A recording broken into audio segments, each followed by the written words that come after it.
Hey, welcome in everyone to DomTime. Wednesday night, our special roundup of the week. Tonight we're talking with Chuck Darrow from the Philadelphia Daily News and Ken Dunnick, who is the creator and editor of Jersey Man magazine.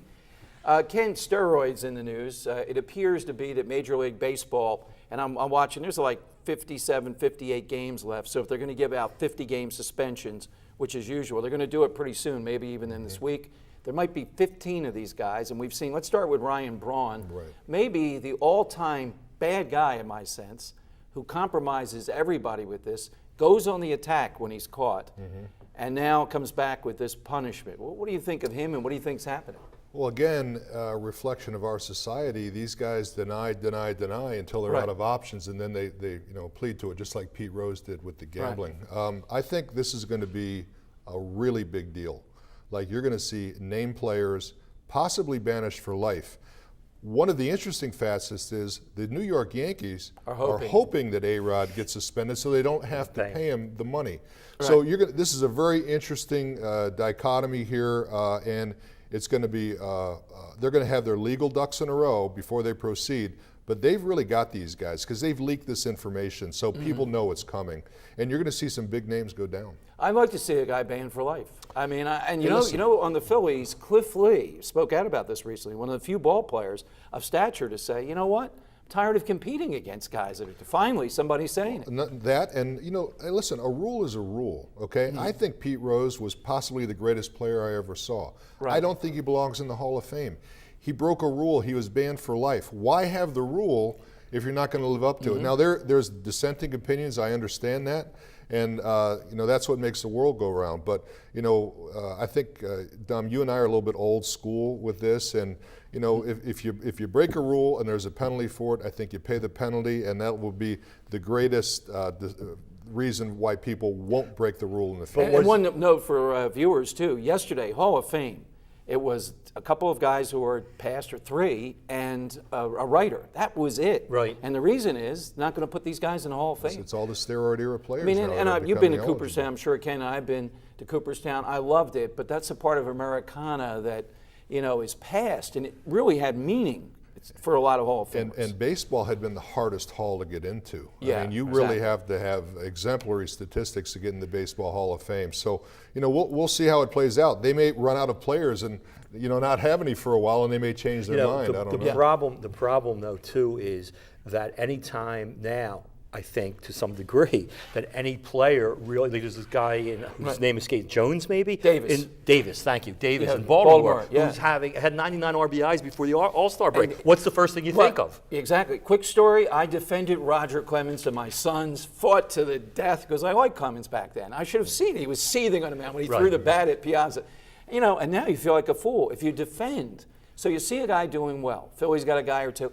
And you think right away that's unfair. I mean, exactly, that's what I'm saying. The only way it's going to stop is, Ken, you've been a professional ball player. What is it making these guys reluctant to do this? Is it a code? Cliff Lee did speak out. Well, I mean, listen, there's a huge upside for people to take steroids. I mean, look at the money and the fame and the power you get. To these guys, it's worth the risk. You know, back in my day, there wasn't a great money, really. The highest paid player in the NFL when I broke in was Bill Bergey at $330,000. I mean, it's light years from that now. But even at that salary range, there were steroids available if you wanted them, and people took the gamble. And the gamble is so great, the payoff is so great now. That's why you're seeing more and more players take that. But what I'm asking is there a code of the other players, and no matter what, you're a rat. If you say anything, if you go on record saying, yeah, get these guys, get them out. Why should I compete against somebody who's doing it? There's two schools, the guys that do it and the guys that don't. The guys that do it stay mum about it. The guys that don't, they react strongly against it.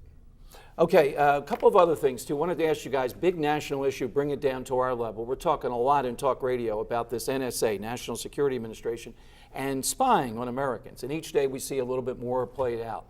For viewers, when you hear something like that, not exactly what you may follow it every day, do you think we have a whole school of people saying, great, because we're being protected?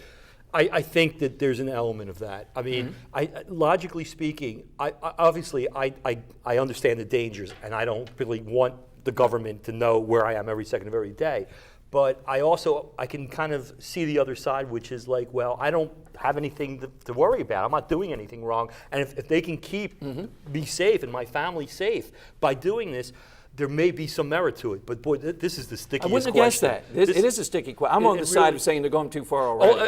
I think they have. But on the other hand, what happens if they don't and something happens? You know, I don't know what could happen. Can you break the tie here? What do you say? Well, it's a little bit like flying. I mean, I don't mind the security because I'm doing nothing wrong, and I want to be safe. So, you know, the people that are doing something wrong or potentially might do something wrong might mind the added security. I personally think, you know, and it's a fine line, and we're very near it. But I mean, well, I'll tell you, well, the reason it puts me over with Obamacare coming up, all of our medical information and our financial information is going to be on this big data hub, with people like Snowden that we've seen in the news and others able to access it. To me, that's chilling, the type of nonsense that can happen. But then again, so I mean, in some ways, I don't care. So what? So somebody knows that I have gout. All right. I don't care. You know, I don't know. I'm saying, I mean, theoretically, it's wrong. I mean, in principle and theory, it goes against everything that we're supposed to stand for in this country, and this is what we fought wars against. You know, I got two guys here, though, more on the side, though, that you think that at this point that it's protection. Again, in theory, I understand why it might be needed, but it does seem to be going, again, they have an idea of who the bad guys are. They know that I'm not going to blow up some, a school or something, I think. So why would they, but also, if there are 300 million Americans being watched, how can they possibly watch everybody at once? You know what I'm saying? Well, now I want to talk about this for viewers at home. They're actually experimenting with the TV thing. I was going to bring that up. Yeah, yes, that's scary. We're getting to that next week, Chuck, where they can watch us, and they watch what we're watching, and then they might flip up, a Viagra ad or something like that on TV. Because they know that you're with your lady friend. Watching what's going on here. We'll talk about that. Viagra ads, if you're watching this show right now, might be coming your way 5 or 10 years from now. Straight ahead on DomTime.